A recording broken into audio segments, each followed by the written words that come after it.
자, 오늘 얘기는 세종 얘기인데요. 최윤덕, 세종시대 최윤덕 얘기입니다. 아마 그 세종시대 사람 중에서 굉장히 유명한데 잘 알려져 있지 않은 인물을 꼽으라면 아마 최윤덕 장군일 것 같아요.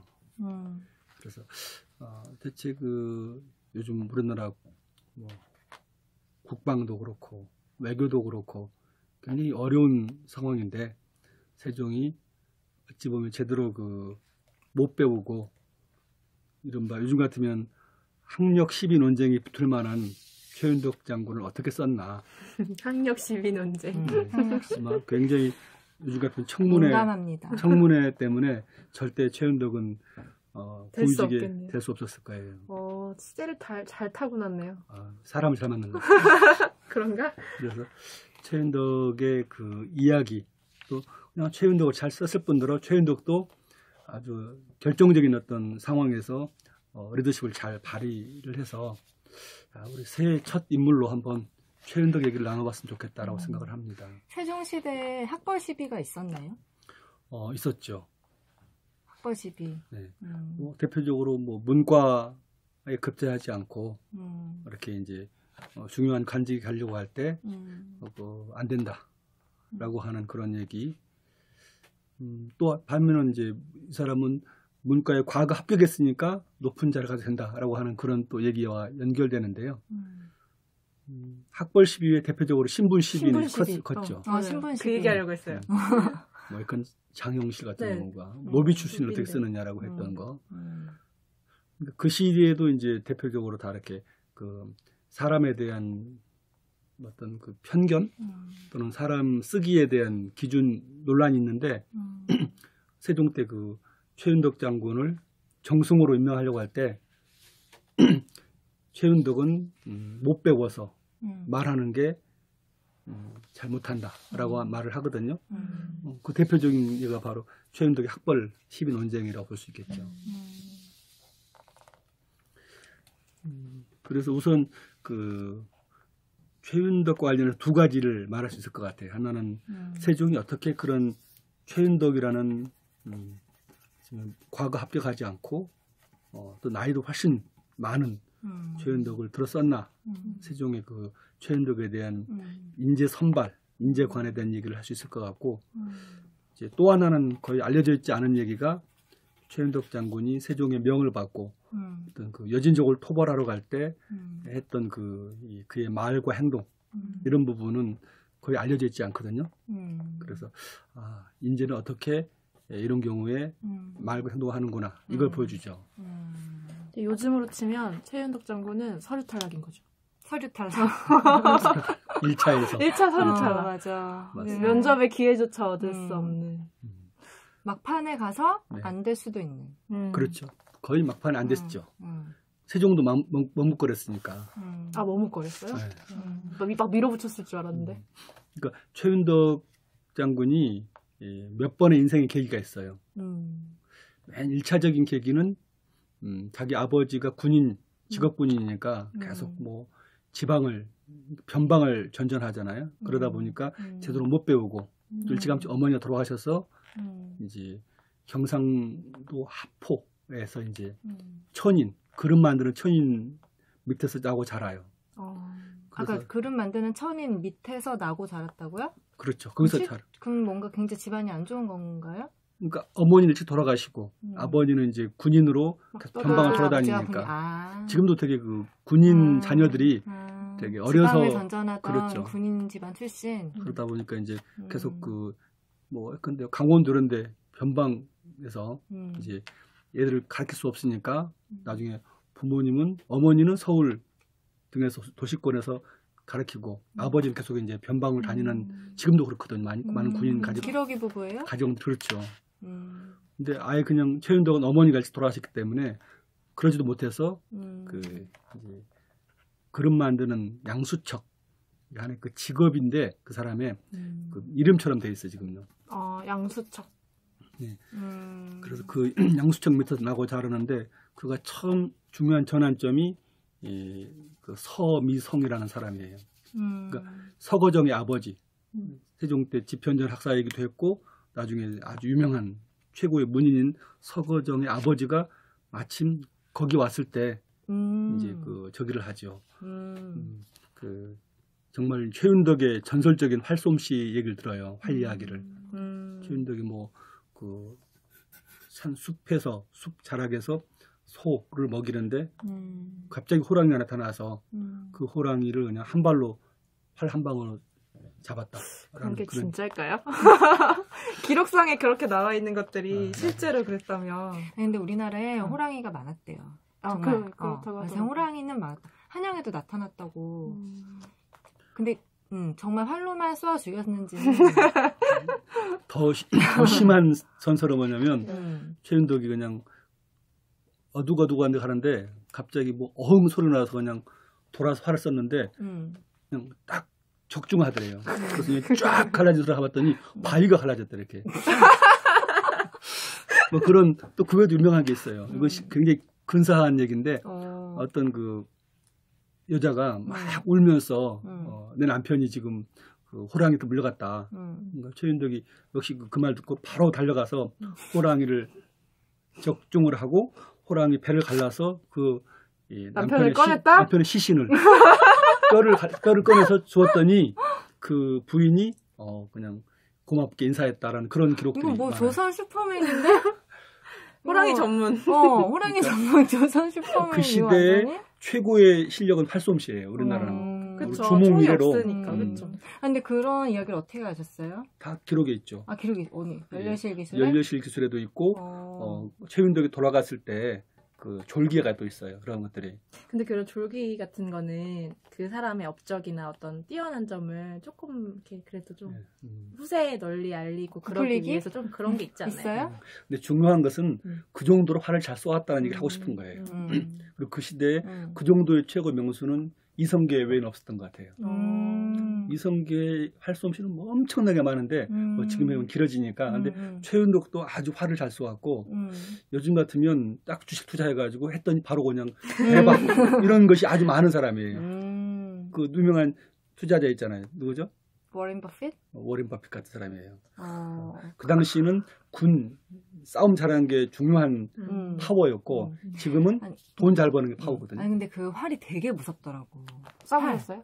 아니 그건 아니고 쏴보긴 했는데 활이란 무기 자체가 정말 우리가 그냥 말로 하는데 실제 실물하고 이렇게 보면은 활촉이랑 보면은 엄청 날카로워.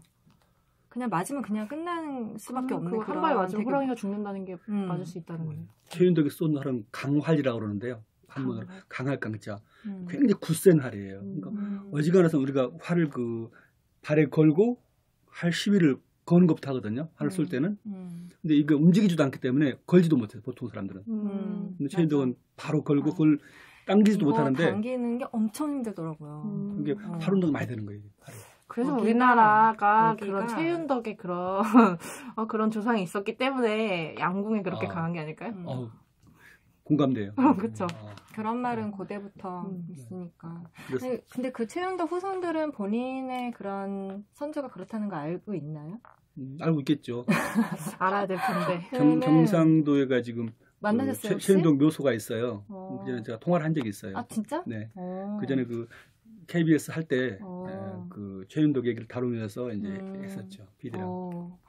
아무튼 네. 자꾸 딸 잘 쓰는 걸 엄청 꽂혀가지고. 네. 그래서 이제- 서미성이 그거를 그렇죠. 듣고. 그래서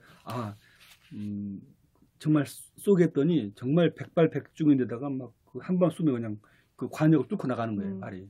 그래서 딱 근데 첫 마디가 뭐냐면 얘가 정말 힘이 세구나. 활을 잘 쏘는구나.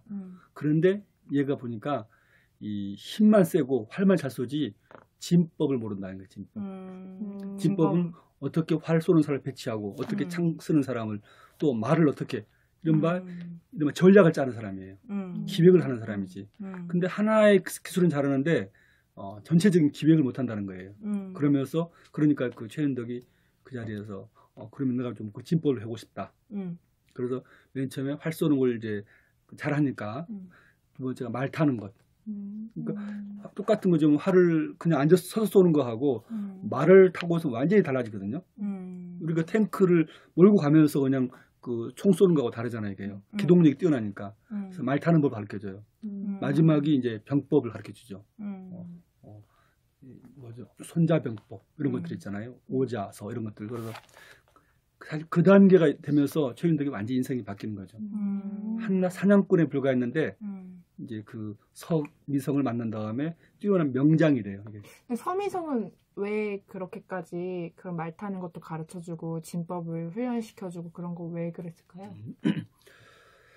멘토링을 한 거네요. 멘토링이죠. 뭔가 싹이 대단해 보여서 막 키우고 싶었나? 서미성이 관직이 뭐였죠? 이제 수령이었죠. 수령. 그 수령은 그거 하포 수령에 와 있을 때 좋은 경상남도 하포 질문인데 수령에 와 사실 있을 어려운 때라고. 질문이에요. 아 그래요? 네, 그건 잘 방송에 안 물어보는 질문인데 방송 당연히 물어보죠. 이렇게 수령의 중요한 하나는 그 인재를 뽑아서 천거하는 것이 수령의 그 고가 평가에 들어가요. 처음 알았어요. 아주 중요한 거예요. 그렇기 때문에 주위에 좋은 인재들이 있는지를 잘 뽑아서 그런데 이렇게 최윤덕처럼 그냥 평범한 무명의 인재를 뽑는 것도 고가에 들어가지만 그 집에서 과거를 몇 명 합격했다. 이것도 들어가는 거예요. 너무 이건희 회장도 사장들이 할 일은 인재를 데려오는 것밖에 없다라고 한 적이 있다고 들었거든요. 맞아요. 근데 정말 전 세계의 네. 혁신기업들이 다 인재 정쟁을 하고 있거든요. 근데 지금 그 시스템이 옛날에 있었다는 게 너무 놀라운 것 같아요. 그 시스템이라는 거죠. 옛날엔 더 중시했죠, 사실은. 인재밖에 없으니까 사실 그 당시에 자원을 얼마나 있었어 우리가 뭐가 있었어요. 가까이 그 중국 엄청난 나라 있죠. 뭐 북쪽에 몽골 원나라 있었죠. 일본 그러죠. 네. 오로지 인재밖에는 사실 우리나라를 버틸 힘이 없는 거죠. 사람이 답이다. 지금도 그렇지 뭐. 사람이 답이죠. 아 그렇구나. 근데 인사 국가평가에 들어갔다는 거 너무 몰랐어요. 저도 그거는 지금 알았는데 수령을 그거하고 평가를 했다. 그거 외에다가 이제 또 뭐 서미성 자체가 근데 그 인재를 보고 뽑는데 관심이 많았던 그러니까 안목이 사람이죠. 있는 사람인 거지 사람이죠. 기본적으로. 그치, 안목과 아무나 센스와. 안목이 있는 게 아니고. 첫 번째가 그렇게 해서 이제 그 서미성을 만나면서 인생이 한번 바뀌었고 더 중요한 인생의 변화는 세종대왕을 만나면서부터예요. 최윤덕은 세종을 만나면서 이제 그야말로 명장의 하나였지만 아마 그냥 세종을 만났으면 많은 장수 중에 한 명일 거예요. 그냥 싸움 잘하는. 그런데 세종을 만나면서 이제 최고 지휘인과로 이제 말 우리나라의 전설적인 리더로 이제 변화가 되죠. 진짜 정말 사람은 누굴 만나느냐가 제일 중요한 것 같아요. 맞아요. 최고가 인복이라 했잖아요. 맞아요. 누가 옆에 있느냐 제일 중요해요. 뭔가 어떻게 보면 최윤덕은 환경 자체는 굉장히 불우한 것 같거든요.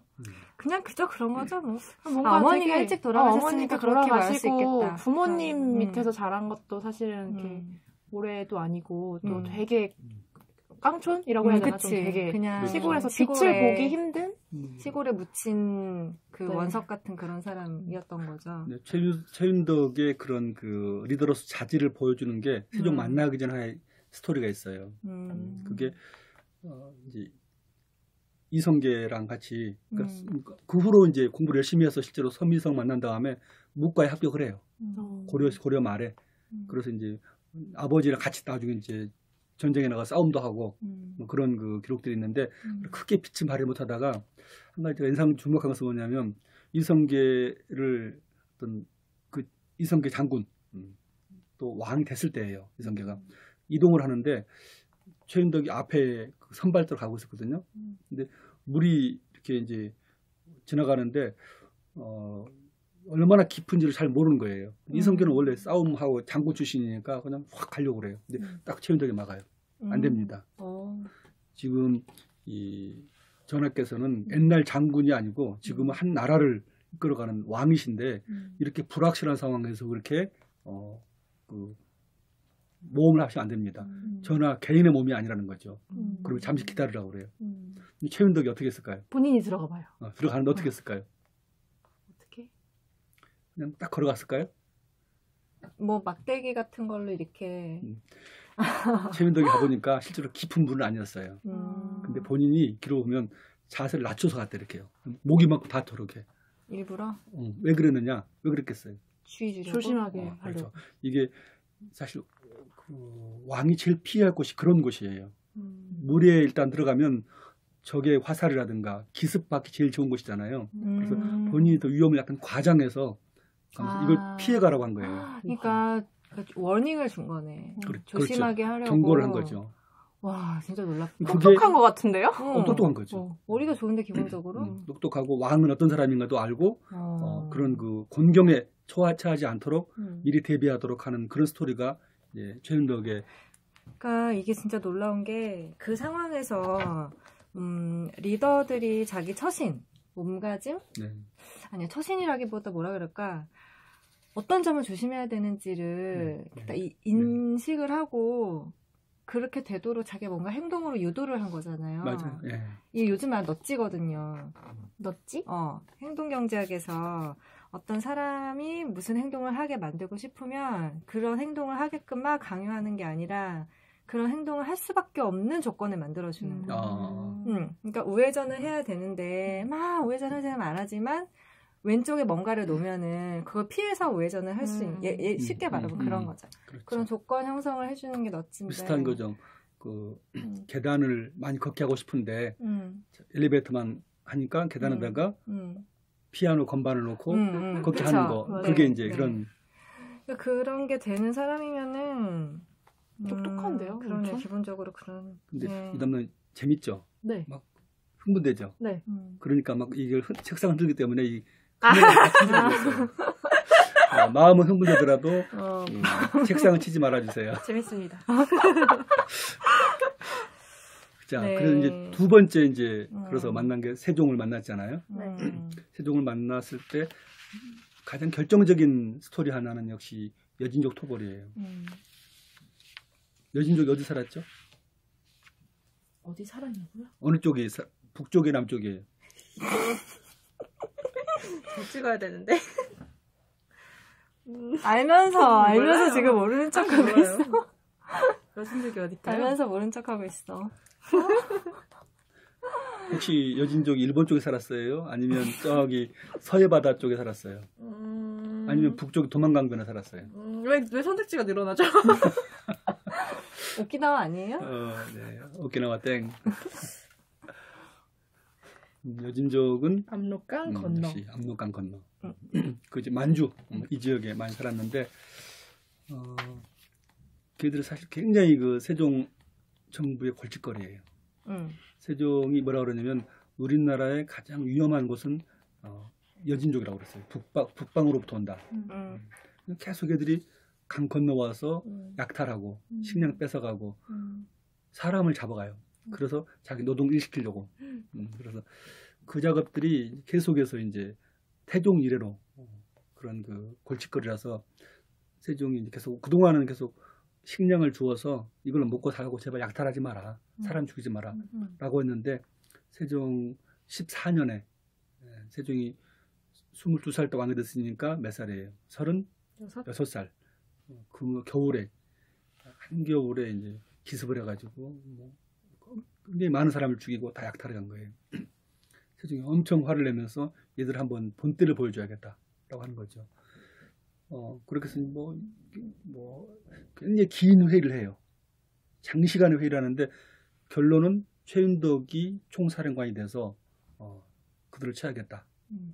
근데 최윤덕 장군은 반대예요. 왜 반대할까요? 무서워서? 그 동네가 그렇게 만만한 환경이 아니다. 맞아요. 한마디로 숲을 10그루를 베고 겨우 하늘이 보일 정도로 빽빽한 숲 속을 지나가서 게다가 압록강을 건너가잖아요. 중국 땅. 그 지역 가서 저기 파저강이라고 한참 들어가거든요. 압록강 건너서 중강리 건너서 거기가 저걸 쳐야 되는데 가는 사이에 폭병도 많고 또 압록강을 걷는 것도 보통 일이 아니고 그 군사를 어떻게 또 끌어요. 전부 다 백성들 중에 동원해서 군대 끌고 가야 되는데 이건 승산이 낮다는 거예요. 그 파저강 토벌 회의 과정을 보니까 처음에 이제 여진족 그러고 나서 세종단 막 열받아서 회의를 막 소집을 하고 거의 매일 회의를 소집하다시피 하는데 그때마다 부르는 사람이 자꾸 불어나요. 근데 쭉 보니까 최윤덕은 항상 현장이 어떻다는 얘기를 하더라고. 다른 신하들은 아 이거 치면은 뭐 중국이 어떻게 생각할지, 응? 이게 지금 옳은지 아닌지, 네. 전략적으로 해야 될지 말아야 될지 제가 그런 레벨에서 얘기를 하는데 최윤덕은 현장 상황이 어떻고 이러면 우리가 된다 안 된다라는 그런 정말 현장에 있어 본 사람만 할 수 있는 얘기를 하더라고요. 그러니까 맞아요. 그게 되게 와닿았어. 회의에 꼭 있어야 되는 사람이요. 그러니까 처음부터 참여시킨 건 아니고 한 파저강 토벌 회의 한 서너 번째부터인가 최윤덕을 참여시키고 계속 참여시키고 세종대왕이 최윤덕 말을 대부분 다 들어주시더라고요. 네. 맞아요. 이제 그 당시에 그 정도의 전략과 또 어떤 군대를 끌 수 있는 그런 사람은 최윤덕이 최고인데 문제는 최윤덕이 그런 승산 때문에 이제 반대를 한 거죠. 그래서 지금 고민하고 또 계속 이른바 대토론을 해요. 그래서 그러니까 파저강 토벌을 위한 대토론, 파저강인 여진족을 토벌하기 위한 대토론을 하는데 마지막에 최윤덕이 승명을 해요. 다만 지금 시기가 안 좋으니 물이 너무 많으니까 물이 좀 적은 그 무렵에 그러니까 5월 그 즈음에 딱 가면 좋겠습니다.라고 저는 이거 놀랐어요. 우리가 뭐 지금도 그렇지만 반대하면 나는 죽어도 반대요. 사람 그러잖아요. 난 죽어도 찬성이요. 하는데 최윤덕이 그렇게 반대하던 사람이 토론을 하면서 이 정도면 해도 되겠구나 생각을 바꾸고 가도 되겠습니다.라고 합니다. 그때 세종이 뭐라 그랬을까요? 자네 말대로 하게. 경의 말이 아름답도다. 경의 말이 아름답도다. 내 어찌 경의 말을 듣지 않겠는가. 이제부터 북변에 관한 일은 모두 경에게 맡긴다 그래요.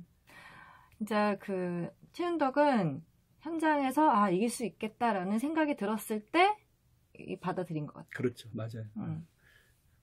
그래서 그런 걸 해서 이제 뭐 그건 길지만 줄이면 이제 최윤덕 장군 정말 이제 15,000명을 끌고 가는 거예요, 군대를.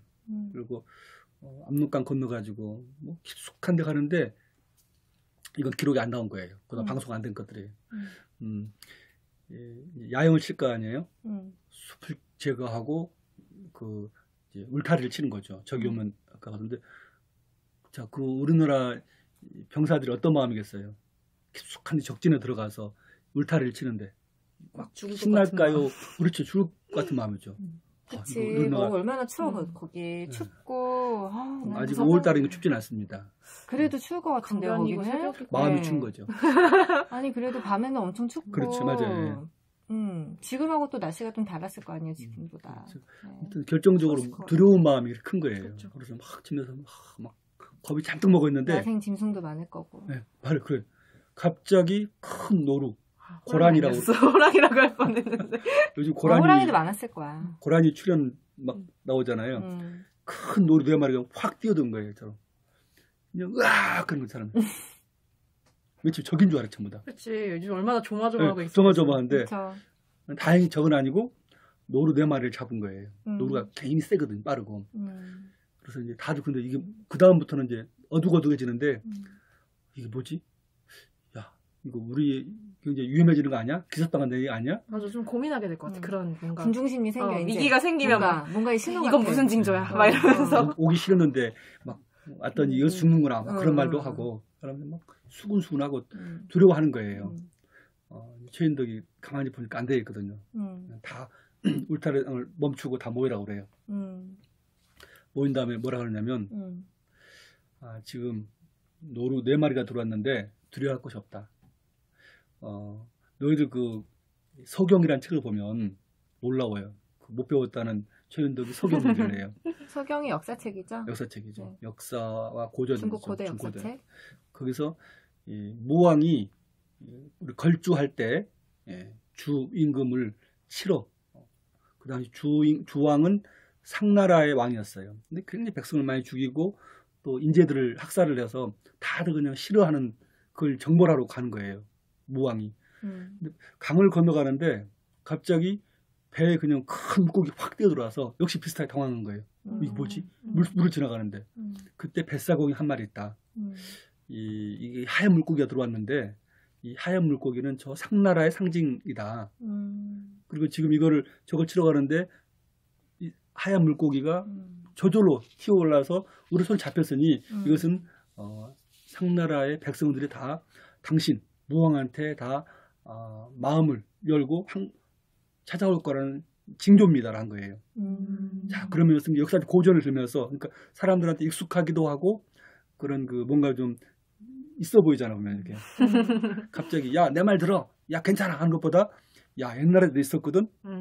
그리고 나서 하는 거가 지금 자 우리가 어디를 가느냐 우리가 여진족을 치러 간다. 여진족은 야인이야. 우리가 야인으로 불렀어요. 들렸자. 들렸죠. 야인들인데 야수의 대표적인 게 노루다. 이게 야수인 노루가 4마리나 우리한테 와서 뛰어들어 사로잡히지 않았느냐. 이거 뭘 말하겠느냐. 지금 야인인 여진족이 우리한테 사로잡힌다는 계시다. 아무 걱정하지 말고 내일 신나게 싸워보자. 다시 막 사기가 올라갔어. 막 사기 올라오고 막 으악 하고 이제 그냥 그 으쌰으쌰하면서 넘긴 거예요. 굉장히 세련되고 전략적인 갖다 붙이기를 잘한 건데요. 갖다 붙이기죠. 그 일을 어떻게 해석하느냐 문제 사실은. 그걸 이제 전문용어로 하면 갖다 붙이기를 긍정 해석이라고 그래요. 긍정 마인드. 근데 굉장히 잘 갖다 붙였고 뭐 틀린 말도 아니고 역사 속에 비슷한 케이스가 있었는데 우리도 지금 같은 일을 겪고 있는 거니까 그렇죠. 이렇게 해석하는 게 좋다라는 거잖아요. 그렇죠. 뭔가 위기 상황일 때 사람들은 단순하고 아주 사소한 거에 많이 왔다 갔다 하는 것 같아요. 맞아요. 그쵸. 맞아요. 그러니까 그때 당시에 그 군사들의 심정을 생각해 보면 진짜 적진에 와 있고 언제 어떻게 내가 어떻게 될지 모르는 그런 위기의 상황에서 그냥 그 최윤덕 장군이 그 상황에서 말 한마디 그렇죠. 어떤 말을 했냐에 따라서 내 기분이 정말 곧 죽을 것 같다 일 수도 있고 왠지 다 이기고 다 살아남아서 돌아갈 수 있을 것 같다라고 생각을 했을 것 같아요. 그러니까 뭐지? 그 2차 대전 때 처칠의 연설이나 뭐 마틴 루터킹 이런 사람들의 연설이 사실 그런 효과를 발휘한 거잖아요. 그렇죠. 사람들이 특히 불안하고 요즘 그러잖아요. 지금 2018년이 딱 됐는데 과연 중국은 어떻게 될 것인가? 북한하고 또 미국하고 일본하고 경제는 사회적으로 또 갈라져 있잖아요. 지금 보수 진보 뭐 이렇게 가지고 또 세대 간에 굉장히 우리가 지금 불투명한 상황인데 어떤 지도자는 이거는 막 악용해서 안 좋은 소문을 내요. 이거 우리 다 망할 거다. 이렇게 막 그 어둡게 할 수도 있고 아니야. 지금은 어렵지만 이걸 잘 계기로 우리가 하나 힘을 모으면 지금 도약할 수 있어. 라고 할 수도 있어요. 그러니까 뛰어난 지도자는 그 상황을 야 우리 그냥 끝났어. 라고 하질 않고 야 뭔가 우리 새롭게 해보자. 이걸 하는 위기란 것은 위험한 기회야. 계속 위험한 부분만 보면 위험한 것만 얘기하면 정말 아무것도 할 수 없어요. 위험한 기회. 그런데 그 위험 속에 있는 그런 그 기회를 찬스를 찾아서 우리가 한번 어떻게 할까라고 힘을 모으면 오히려 그게 더 도약한단 말이죠. 그래서 최윤덕이 일종의 그런 그 불확실성에서 야 우리가 지금 기회가 왔어. 너를 까먹지 말고 한번 해보자라고 초긍정 해석으로 병사들에게 힘을 몰아줬던 거. 그래서 이겼나요? 이겼죠. 딱 9일간 전투가 벌어졌는데 9일간 전투가 벌어진 거의 400여 명을 완전히 그냥 초토화시키고 그 지역 숙대밭으로 만들어 버려요. 우리는 한 명이 죽었어요. 한 명. 부상으로 해서. 그러니까 이 완벽하게 승리를 거두죠. 최윤덕 줄기를 보니까 그 야인들이 최윤덕을 두려워하면서도 되게 사모했다고 나와 있거든요. 두려워하면서 사모했다? 그러니까 두려워하면서도 사모했대. 그러니까 무력으로만 치기만 한 게 아니라 카리스마도 있고 그치. 카리스마도 있고 뭔가 이렇게 좀 보듬어주고 좀 이렇게 그렇게 좀 잘 케어를 했나 봐요. 왜 그랬냐면 최윤덕이 쳐들어가기 그랬어요. 절대 아녀자와 아이들을 공격하지 마라. 그들의 재산을 함부로 약탈하지 마라. 너 되게 요즘 듣는 얘기 같잖아, 이게. 포로가 된 사람들을 함부로 하지 마라. 그러니까 굉장히 그런 왜냐면 최윤덕이 생각할 때, 여진족을 완전히 뿌리 뽑을 수는 없어요. 그러니까 토벌은요, 정벌이 아니에요. 걔들을 한번 완전히 혼내주고, 야, 조선을 건드리면 우리 당하는구나. 라고, 이번에 치고자 하는 여진 부족의 이만주라는 그 파제강 토벌의 부족을 혼내줌으로써 일벌백계예요. 다른 지역에 사는 여진족들도 와 큰일 나겠구나 라고 하는 게 목표이기 때문에 걔들하고 이렇게 다 그 막 정보 하듯이 막 그렇게 씨를 뽑으면 야 이거 완전히 그냥 원한이 맺히는거든요. 그래서 최윤덕은 처음부터 아주 정확하게 함부로 저게 곡식도 해치지 말고 이렇게 했던 거죠. 그러니까 당연히 적이지만 존경하는 거죠. 실록을 보니까 그 당시 여진족에 대한 인식은 한마디로 그냥 짐승, 인간으로 안 보더라고. 그냥 완전 그냥 야만인이라고 인식하고 있고 세종대왕도 그렇게 인식하고 있고 쟤네들은 야만인이니까 그냥 잘 얼러주든지 아니면 그냥 완전 그냥 뿌리를 뽑아버려라. 뿌리 뽑아버린 둘 중에 하나인데 이제 태종 뭐 그전은 잘 모르지만 태종부터 제가 이제 읽으면서 느낀 거는 가급적이면 보듬어 주되 문제가 생기면 확실하게 제압하는 맞아요. 이런 기조로 온 걸로 제가 알고 있거든요. 말씀처럼 굉장히 여진족 내부끼리 자기들끼리 막 싸우고 형제간에 싸우고 그냥, 막 그런 미개인으로 보더라고. 그리고 약속도 안 지키고 뭘 주면 막 하는 제가 돌아서면 뒤통수 치니까 이제 이렇게 그래서 야인이란 말이 사실은 야만인이라고 할 때 그런 그 멸시하는 비문명의 약속을 안 지킨다는 뜻이 있기 때문에 이제 이렇게 하는데 근데 최윤덕은 현장에 있기 때문에 너무 아는 거죠. 아, 애들이 뿌리 뽑을 수 없구나. 끝까지 다 이른바 그 없앨 수 없다면 뿌리 뽑을 수 없다면 결국 저들의 마음을 사는 게 중요하다고 생각했던 거죠. 자 그런데 이제 문제는 세종의 고민이 시작돼요. 그때부터. 이게 끝이 아니에요. 최윤덕의 긴 승전 보고를 받고 세종이 고민이 돼요. 무슨 고민을 하죠? 네, 그것은 다음 시간에. 아니 또 이게 끝이 아니구나 했는데 아니 저 안 그래도 우리 사실 한 10분만 하려고 그랬는데 한 30분도 넘은 것 같아가지고 언제 끝나나 좀 빠져들었어요. 좀 멋있는 사람이네. 멋있어. 아니 이 사람 어록이 또 되게 멋있어. 그러니까 그냥 상남자. 너무 멋진 상남자. 뭔가 상남자인데 따뜻한 면이 있는 상남자. 그런 맞아요. 느낌이에요. 연설이 되게 멋있어요. 그리고 최윤덕이 굉장히 겸손해요. 이제 다음 시간에 진짜 너무 놀라 소름 돋아요. 다음 시간에 남자였는데 할 것인데요. 자 이렇게 그 개선 장군으로 돌아오면 의기양양하잖아요. 아니면 세종대왕도 못한 것을 본인이 딱 가서 한 거예요. 태종 때 전부 다 여진족을 실패했어요. 세종은 최윤덕은 한 거예요. 총사령관으로. 의기양양한 거죠. 그래서 세종이 이제 고민은 그를 어떻게 전공을 보상할 것이냐. 이걸 고민이 돼요. 그런 고민을 하는 왕이라니. 근데 중요할 것 같아. 왜냐면은 서로 왕한테 잘 보이려고 경쟁을 그럼요. 하고 있는 그게 기본 상황이고 또 이 사람은 너무 확실한 공을 세워서 보상 안 할 수도 없는 거고.